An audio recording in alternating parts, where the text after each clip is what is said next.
Sir, ಈಗ ಖರ್ಗೆ ಅವರು ಇಲ್ಲಿ ಸಮರ್ಪಣಾ ಸಮಾವೇಶದಲ್ಲಿ ಹೇಳಿದ್ದಾರೆ, ಈ ಭಾರತ ಪಾಕಿಸ್ತಾನದ ವಿಚಾರದಲ್ಲಿ ಈ ಯುದ್ಧದ ವಿಚಾರಗಳೇನು ನಡೀತಿದೆ, ಮೋದಿಯವ್ರನ್ನ ಜಾಸ್ತಿ ಪ್ರೊಜೆಕ್ಟ್ ಮಾಡ್ತಿದೆ. ದೇಶ ಅನ್ನೋದಕ್ಕಿಂತ ಮೋದಿಯವರು ಜಾಸ್ತಿ ಪ್ರೊಜೆಕ್ಟ್ ಆಗ್ತಿದ್ದಾರೆ. ಮೋದಿಯವರು ಮೊದಲಾಗಿದ್ದಾರೆ, ದೇಶ ಅನ್ನೋಂಥದ್ದು ಆಮೇಲೆ ಆಗಿದೆ, ಪರಿಸ್ಥಿತಿ ಆ ಥರಕ್ಕೆ ಬಂದು ನಿಂತಿದೆ ಅಂತ. ನೋಡ್ರಿ, ಮೊದಲನೇದಾಗಿ ಆ ರೀತಿ ಅವರು ಭ್ರಮೆಯಲ್ಲಿದ್ದಾರೆ. ಮೋದಿ ಹೆಸರು ಹೇಳಿದ ತಕ್ಷಣ ಅವ್ರಿಗೇನೋ ಒಂದು ಸ್ವಲ್ಪ ಈ ಚೋಳ ಕಡದಂಗೆ ಆಟ ಆಡ್ತಾರೆ ಅವರು.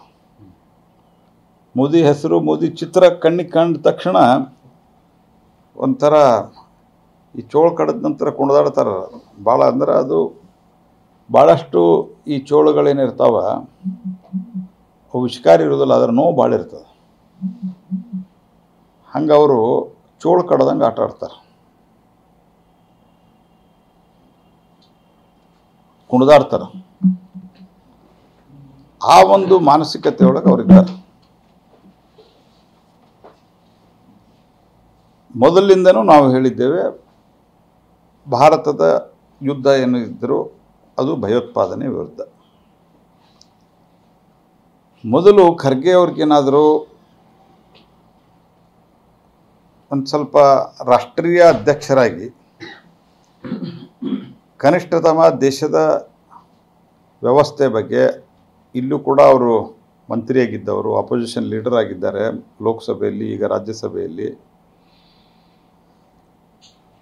ನಿಮ್ಮ ಮಂತ್ರಿಗಳಿಗೆ, ನಿಮ್ಮ ಇವರಿಗೆ ಬಾಯಿಗೆ ಬಂದಂಗೆ ಮಾತಾಡೋದು ನಿಲ್ಲಿಸು ಅಂತ ಹೇಳ್ರಿ.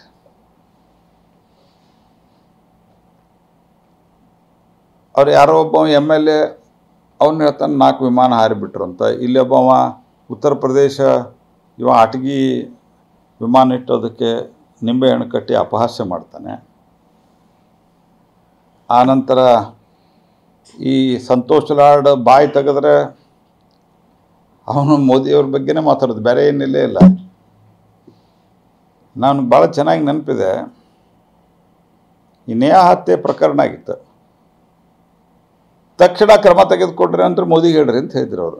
ಲಾಡ್ ಅವ್ರ ಪ್ರತಿಕ್ರಿಯೆ ಅದ, ಇನ್ನು ಮೋದಿಗೆ ಹೇಳ್ರಿ ಅಂದ್ರೆ. ಅಂದರೆ ಈ ರೀತಿ ಅವರೇ ಒಂದು ಭ್ರಮೆ ಒಳಗಿದ್ದಾರೆ. ಯಾಕಂದ್ರೆ ಅವರು ಮೋದಿಯವರ ನೇತೃತ್ವವನ್ನು ವಹಿಸ್ಕೊಂಡ ನಂತರ ಇವರೆಲ್ಲರಿಗೂ ಅಡ್ರೆಸ್ ಇಲ್ದಂಗೆ ಆಗಿಬಿಟ್ಟರು ಪರಿಸ್ಥಿತಿ. 2 ಅವಧಿಗೆ ಒಂದು ಲೀಡರ್ ಆಫ್ ಅಪೋಸಿಷನ್ ಆಗುವ ಯೋಗ್ಯತೆಯೂ ಇರಲಿಲ್ಲ ಅವ್ರಿಗೆ. ಹಾಗಾಗಿ ಆ ಒಂದು ಭಯದಿಂದ ಅವ್ರಿಗೊಂಥರ ಮೋದಿ ಫೋಬಿಯಾ ಉಂಟಾಗಿಬಿಟ್ಟದು. ಮಾತಾಡಿದರೆ ಮೋದಿ ಮೋದಿ ಮೋದಿ ಮೋದಿ ಅಂತ ಬೈತಾ ಇರ್ತಾರೆ. ಹಾಗಾಗಿ ನಾವು ಯಾವುದೇ ರೀತಿ ಆ ರೀತಿ, as it was a great political will, ಅದ್ರ ಬಗ್ಗೆ ಏನು ಡೌಟ್ ಇಲ್ಲ. ಮತ್ತು ಇನ್ನೂ ತನಕ ಅವ್ರು ಒಮ್ಮೆ ಹೇಳಿದಾರ.